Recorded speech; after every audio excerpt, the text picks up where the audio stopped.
So I guess welcome sa panibagong video. Makikita nyo, may mic ako dito. Kasi phone lang po yung ginagamit ko pang vlog ngayon. Kasi yung vlogging camera ko is nandun sa Bulacan, nandun kay Richelle. So hiniram niya muna. So ang gagawin kong video ngayon ay magpapa-change oil ako dito sa accent na red.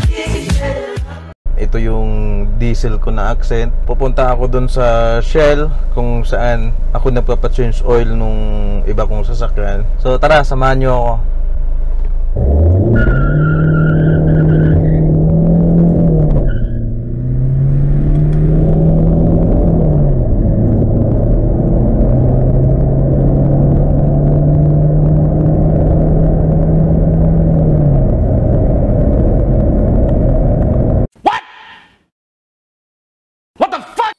Ang tinakbo pala nitong Hyundai Accent ko na to is 134,307 kilometers. 2 years na po mahigit sa akin to. Okay naman, alaga lang talaga sa change oil. So andito na po ako ngayon sa Shell. So waiting ako. May magandang Civic na hatchback dito. Yan.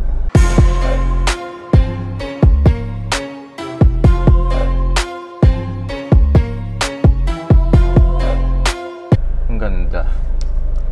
Ano kaya makina niyan? Sa mga bago pa lang sa akin channel, ito pala yung Hyundai Accent 1.6 RDI Turbo na kung maalala nyo, pinatakbo ko na to ng 202 kph. What? What the fuck? So, ganito siya. So, sobrang bilis nitong Accent na to. Ibang klase, humataw to. Kung itatanong nyo, anong ginagawa ng sasakyan na to? Itong sasakyan na to, bumabiyahe to sa Grab. Yan, so baka kung isa ka sa mga nag-Grab, baka isa to sa mga sasakyan ng mga nasakyan mo na. Okay? Mag 3 years na po sa akin tong sasakyan na to. So far okay naman, wala naman siyang problema. Yung nakaraan lang, kung maalala nyo, yung nagpalit ako ng mga fuel injectors nito kasi yun nga, na ano sa baha, nasira yung fuel injectors. So kaya yun yung time na napagastos talaga ako ng mahal dito sa ano na to. So far yun lang naman yung ano, yung nasira doon. Kasi hindi naman natin inaasahan na ano talaga, yun yung mangyari. So yan.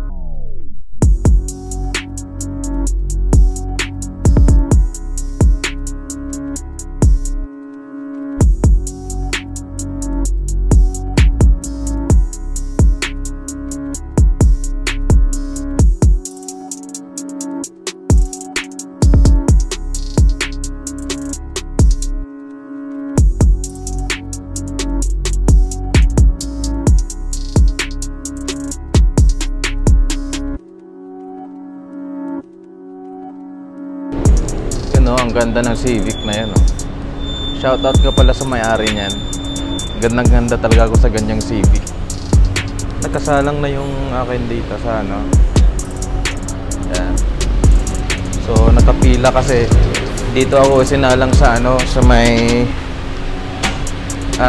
ano to eh, alignment area to eh. Hindi to pang change oil na area nila. Yan. So para magawa lang, dito ako sa ano, sa alignment area. Ano. So may lifter din naman dito. Yan.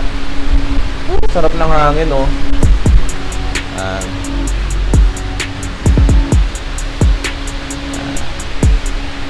So ganun pa rin yung package na gagawin ko. Lalagyan ko rin siya ng flashing na lang. Okay. Yan. So papalagyan ko siya ng flashing oil.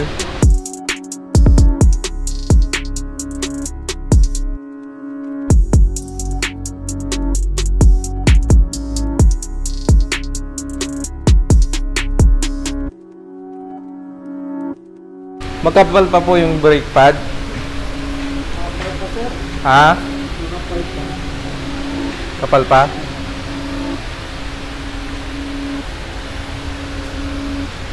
Sobrang itim na ba yung langis?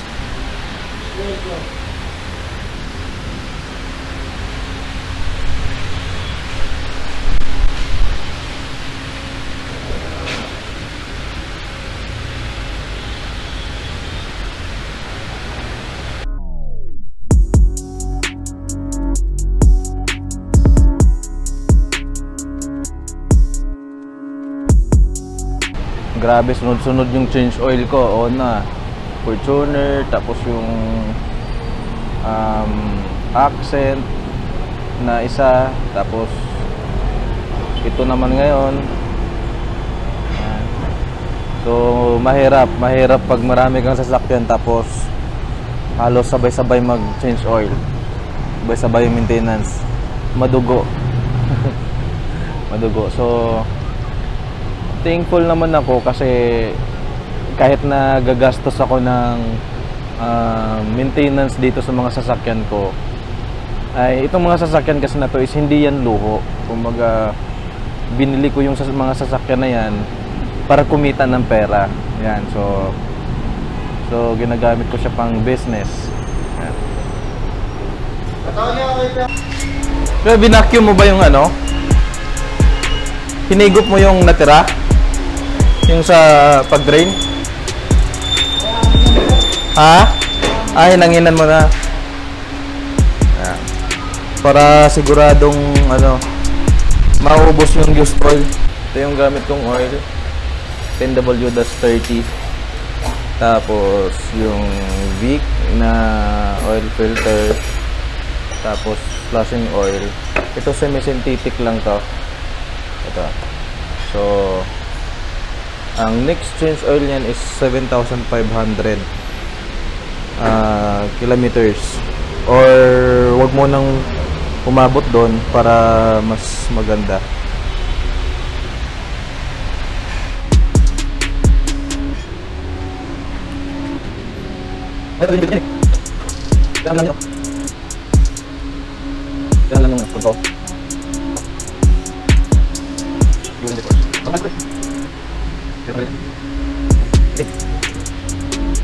So itong accent na to, wala naman siya masyadong gas-gas kasi alaga naman to. Yan. CRDI. Kasi ito Republika ng walang plaka. Republika ng walang plaka. Isipin mo, mag 3 years na to. Ay, matatanggal. Matatanggal siya.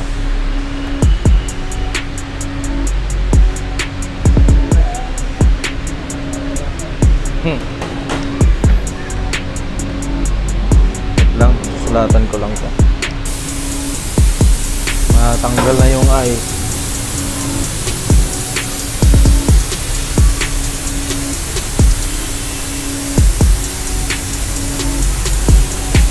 Pag kinarwash yan, tanggal na yan.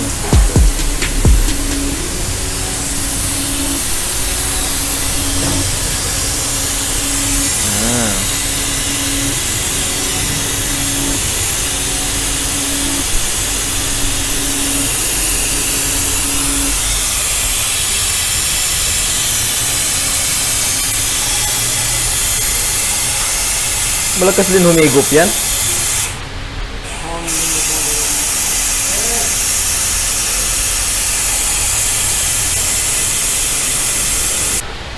Ayan, so sobrang linis na. Ayan, oh. Hinihigop kasi nila ng vacuum. Ayan. So makikita natin na ubos talaga yung laman. So ito yung pinalitan ko nung nakaraan, mga injectors niya. So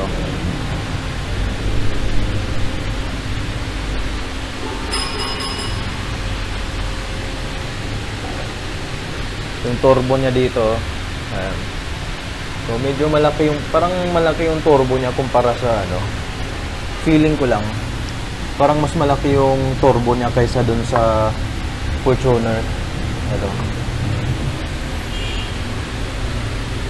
Actually, hindi ko siya nakita ng pero yung Fortuner kasi nakikita ko eh.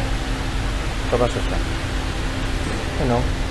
Malaki yung turbo niya kumpara doon sa Fortuner. Kaya sobrang bilis din ito kung umaarangkada. Hindi ka talaga bibitinin itong accent na CRDI turbo. Laki ng turbo, oh. Laki niyan.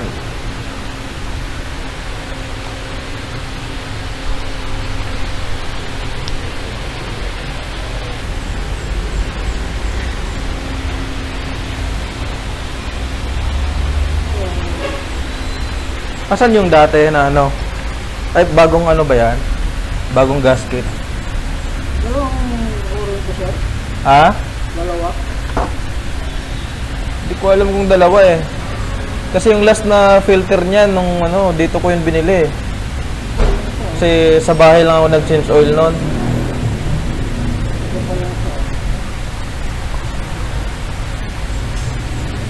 Baka hindi ko natanggal nung nakaraan. No?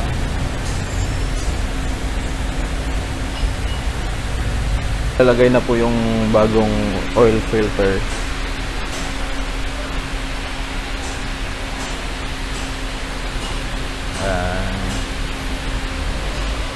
So dapat nilalagyan ng langis para hindi siya mahirap tanggalin pag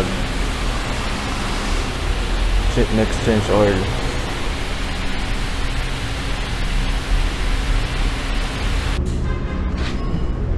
Hindi maubos yung 6 liters niyan.